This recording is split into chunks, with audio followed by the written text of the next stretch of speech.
નમસ્કાર મિત્રો, આજના મુખ્ય સમાચારની વાત કરીએ તો રેશન કાર્ડ બંધ, રાશન કાર્ડ ધારકોને મોટો ઝટકો, પશુપાલકોને સહાય, લસણના ભાવમાં વધારો થયો, નમો સરસ્વતી યોજના, પેપર લીક અંગે કડક નિયમો, ભારત ચોખ્ખા રાહત દરે મળશે, તેમજ આજના સૌથી મોટા સમાચાર જોઈએ તો 300 યુનિટ વીજળી મળશે. તમામ સમાચાર વિગતવાર જણાવું તે પહેલાં અમારી ચેનલને લાઇક અને સબસ્ક્રાઇબ કરવાનું ભૂલશો નહીં.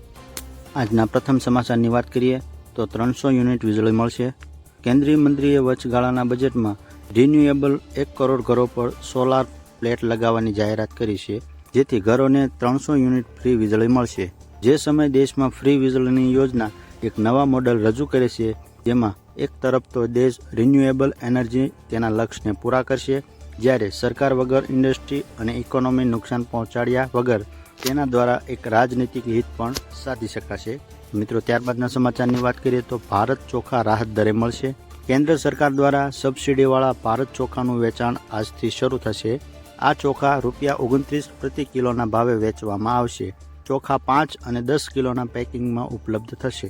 પ્રથમ તબક્કામાં ચોખા national agriculture cooperative marketing federation of India, સહકારી મંડળીઓ અને કેન્દ્રીય સ્ટોર્સના વેચાણ ઉપર કેન્દ્રો પર ખરીદી શકાશે. મિત્રો, ત્યારબાદના સમાચારની વાત કરીએ તો પેપર લીક અંગે કડક નિયમો. આજે લોકસભામાં પેપર લીક વિરુદ્ધ બિલ પાસ થયું છે. આ બિલ સોમવારે ગૃહમાં રજૂ થયું હતું.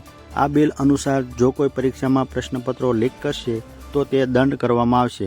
બિલમાં શાળા કોલેજ પરીક્ષા અને સરકારી નોકરીઓ પરીક્ષા સામેલ છે, જેમાં સરકારે દોષિતો વિરુદ્ધ કડક જોગવાઈ લાગુ કરી છે.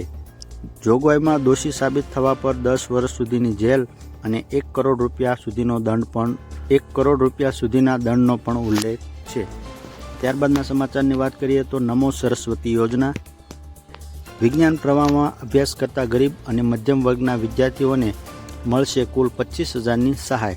નમો સરસ્વતી યોજના દ્વારા ગુજરાતના વિજ્ઞાન પ્રવાહમાં અભ્યાસ કરતા વિદ્યાર્થીઓને પ્રોત્સાહન મળશે. આ યોજના થકી વિજ્ઞાન પ્રવાહમાં અભ્યાસ કરતા ગરીબ અને મધ્યમ વર્ગના વિદ્યાર્થીઓને કુલ ₹25,000ની સહાય કરવામાં આવશે.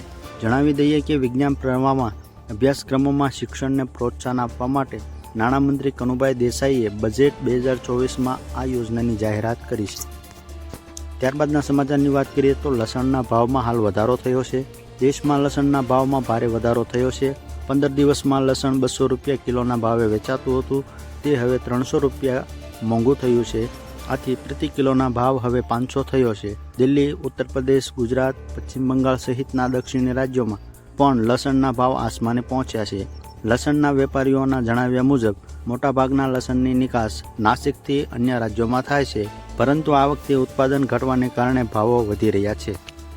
ત્યારબાદના સમાચારની વાત કરીએ તો પશુપાલકોને સહાય. પશુપાલનને વ્યવસાય તરીકે સ્વીકારી પશુપાલન કરતા માંગતા લોકોને આર્થિક સહાય પૂરી પાડવા માટે રાજ્ય સરકાર દ્વારા 12 દુધાળા પશુઓના ડેરી ફાર્મ સ્થાપવાની સહાય યોજના અમલમાં મુકાઈ છે.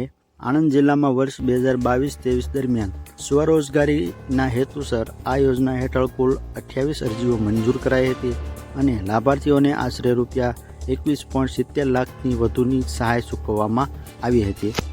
ત્યારબાદના સમાચારની વાત કરીએ તો રાશન કાર્ડ ધારકોને મોટો ઝટકો લાગી શકે છે. ગુજરાતમાંથી એક વર્ષમાં 1.52 લાખ રાશન કાર્ડ રદ કરવામાં આવ્યા છે.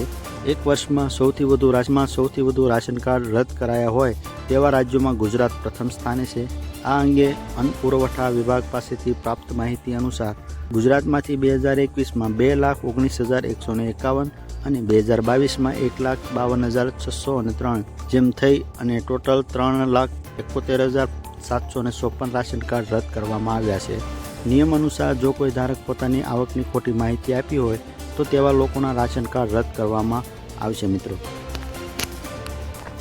ત્યારબાદના મહત્વના સમાચારની વાત કરીએ તો રાશન કાર્ડ હાલ બંધ. રાજ્યમાં 3 મહિના કે તેથી વધારે સમયથી અનાજ લેવા નહીં જનારના રેશન કાર્ડ સાયલેન્ટ કરવામાં આવી રહ્યા છે.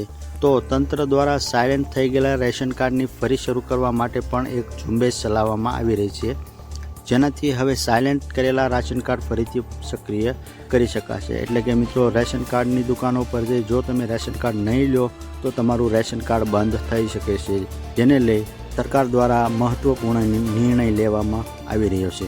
તો હાલ માટે મિત્રો બસ આટલું જ. મળીશું નવા વિડીયોમાં નવી અપડેટ સાથે. ત્યાં સુધી અમારી ચેનલ સાથે જોડાયેલા રહો અને ચેનલને લાઇક અને સબસ્ક્રાઇબ કરવાનું ભૂલશો નહીં.